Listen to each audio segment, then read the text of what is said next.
Hi friends, dragon গাছের ডাল পুরনো হয়ে গেলে একটু কেটে দিতে হয়।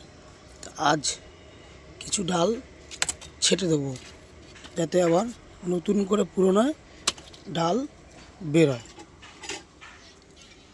ঠিক আছে, কেননা ডালটা যদি না ছেটে দেওয়া হয় তাহলে পুরনো ও নতুন করে শাখা প্রশাখা বেরোবে না।